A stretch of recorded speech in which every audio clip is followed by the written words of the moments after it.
Subscribe to my YouTube channel for deeply emotional, romantic, and mature stories that echo through your heart. Don't forget to like, share, and comment to support meaningful storytelling. The rain drummed against the kitchen window as Sarah Mitchell stirred her coffee, watching the steam rise like whispered prayers into the morning air. 3 years of marriage to David, and she still felt like she was walking on eggshells around his 17-year-old son, Marcus. The boy had never quite accepted her place in their carefully constructed family. And lately, his silence had grown, thicker than the autumn fog that clung to their small town. What she didn't know was that in less than 24 hours, everything would change. A single phone call would shatter the fragile peace they'd built, and Sarah would find herself making a choice that would either heal their fractured family or destroy it completely. The first sign of trouble came when Marcus didn't show up for dinner. David paced the living room, his phone pressed to his ear, leaving yet another voicemail. "Marcus, son, just call me back. Your stepmother made your favorite." He caught himself, glancing at Sarah with apologetic eyes. "Sarah made lasagna. Just come home." Sarah watched her husband's shoulders sag with each unanswered call. She'd fallen in love with David's gentle heart, the way he spoke about his son with such fierce devotion even when Marcus pushed him away. It was one of the things that made her love him more deeply than she'd ever thought possible. "Maybe he's just at a friend's house," she offered softly, though her own worry was beginning to bloom like a dark flower in her chest. David shook his head. "He would have called. He always calls, even when he's angry with me." His voice cracked slightly. "Something's wrong, Sarah. I can feel it." The hours stretched like taffy, each minute heavier than the last. By midnight, David had called the police, his voice steady but his hands shaking as he filed the missing person report. Sarah made coffee and sandwiches that neither of them touched, her mind racing through possibilities she didn't want to consider. It was 2 a.m. when her phone rang. Not David's, hers.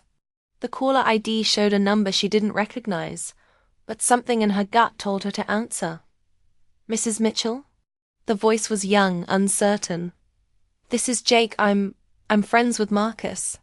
Sarah's heart hammered against her ribs. "Jake, where is he? Is he okay?" He's in trouble. Real trouble. But he made me promise not to call his dad." He said ... Jake's voice dropped to a whisper. "He said you might understand. That you might help without making it worse." The words hit Sarah like a physical blow. In 3 years, Marcus had barely spoken to her beyond polite necessities. Now, in his darkest moment, he was reaching out to her. "Where is he, Jake?" "The old warehouse on 5th Street.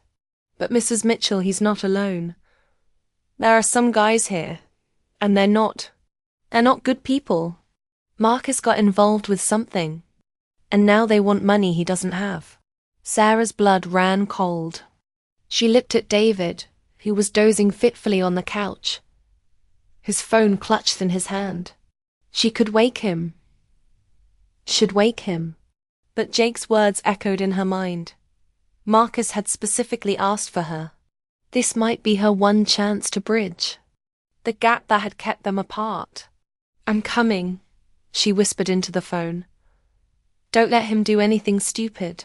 The drive to the warehouse felt like a journey through her own fears. What if this was a trap? What if she was making things worse? But underneath the terror, something else pulsed, a fierce maternal protection she hadn't known she possessed. Marcus might not be her biological son, but he was David's world, and David was hers. That made the boy precious to her. Whether he knew it or not, the warehouse loomed against the night sky like a sleeping giant. Sarah parked a block away and approached on foot, her heart pounding so hard she was sure it would give her away. Through a broken window, she could see shadows moving, hear voices, some angry, some pleading.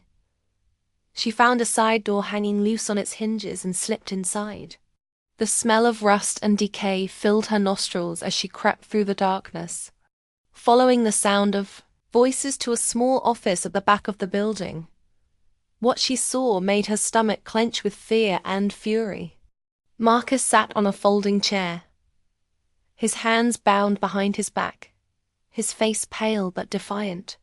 3 men stood around him, one holding a baseball bat with the casual ease of someone who'd used it before.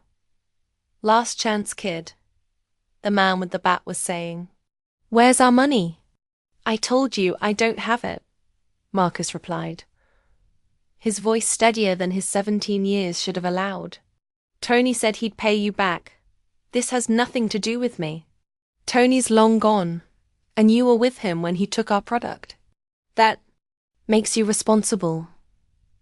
Sarah's mind raced. She had 2 choices: call the police and hope they arrived in time, or create a distraction and try to get Marcus out herself. The second option was insane, dangerous, potentially fatal. But as she watched the man raise the bat, she knew she couldn't wait.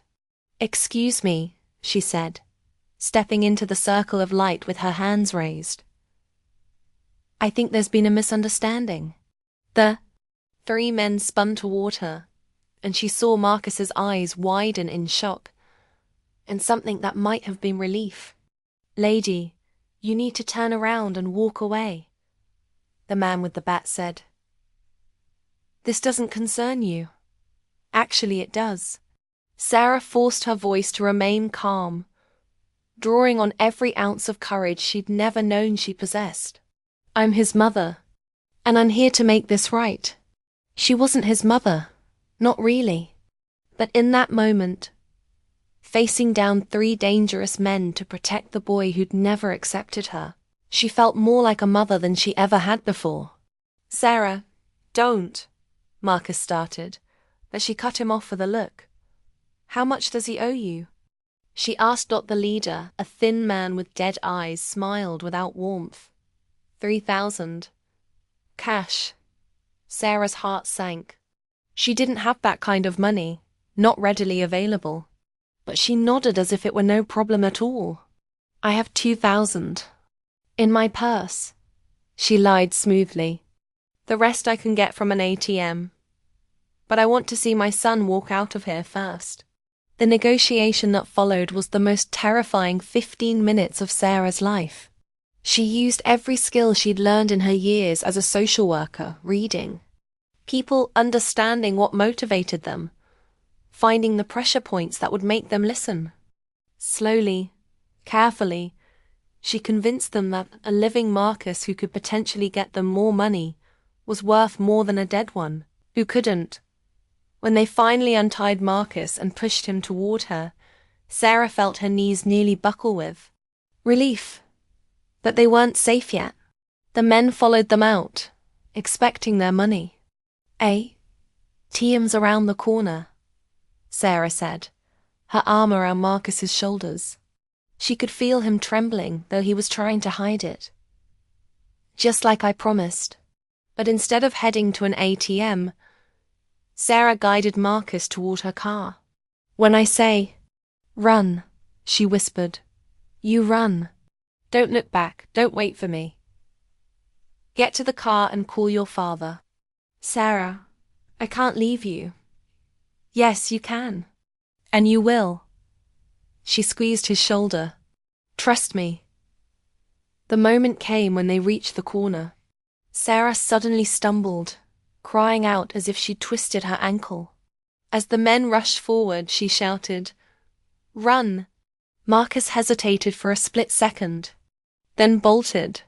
Sarah heard his footsteps pounding against the pavement as she rolled on the ground, clutching her ankle and moaning. The men cursed and started after him, but Sarah had given him enough of a head start. By the time they realized they'd been played, Marcus was in the car, engine running, calling 911. The police arrived within minutes. But the warehouse was empty except for Sarah, who sat on the curb with a genuinely twisted ankle and a story about. Being mugged. She didn't mention Marcus or the money, or the real reason she'd been there. Some secrets, she decided, were worth keeping.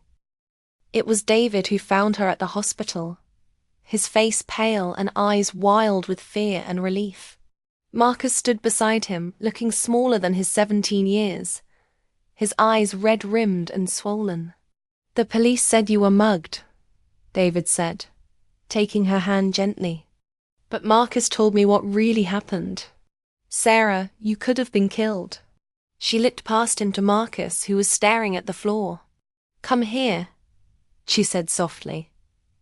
The boy approached slowly, like a wild animal unsure of its welcome. When he was close enough, Sarah reached out and touched his cheek. "Are you okay?" she asked. Marcus's composure cracked. "I'm sorry," he whispered, tears spilling over. "I'm so sorry. I never meant for any of this to happen. Tony said it would be easy money, just driving his car once. I didn't know what was in it, I swear." Sarah pulled him into her arms, and for the first time in 3 years, Marcus didn't pull away. "I know," she murmured against his hair. "I know." "Why did you come?" he asked, his voice muffled against her shoulder. "Why didn't you just call the police?" Sarah was quiet for a long moment. "Because you asked for me," she said finally. "And because you're my son too. Maybe not by blood, but by choice. And sometimes choice is stronger than blood." David sat on the bed beside them, his arms coming around both of them. "I don't know what I did to deserve either of you," he said, his voice thick with emotion. "The healing didn't happen overnight. There were still difficult conversations, still moments of tension and uncertainty. Marcus had to face consequences for his choices, including community service and counseling. But something fundamental had shifted between him and Sarah that night in the warehouse. 2 weeks later, Sarah found him in the kitchen at 2 a.m., making a sandwich. She'd come down for water, unable to sleep, and found him staring out the window at the darkness. "Can't sleep either?" she asked softly. He shook his head. "I keep thinking about what could have happened if you hadn't come. But I did come," Sarah said, sitting beside him at the kitchen table. "And you're safe. That's what matters." Marcus was quiet for a long moment. "I was so angry when Dad married you," he said finally. "I thought you were trying to replace my mom." Sarah's heart ached for the pain in his voice. "I would never try to replace her. She was your mother, and no one can change that." "I know that now." Marcus looked at her with eyes that seemed older than his years. "That night, when I was scared and didn't know what to do, I realized something. I realized that you can have more than one person who loves you like a mother. And that doesn't make the love any less real." Sarah felt tears prick her eyes. "Marcus, I called you because I knew you'd come," he continued.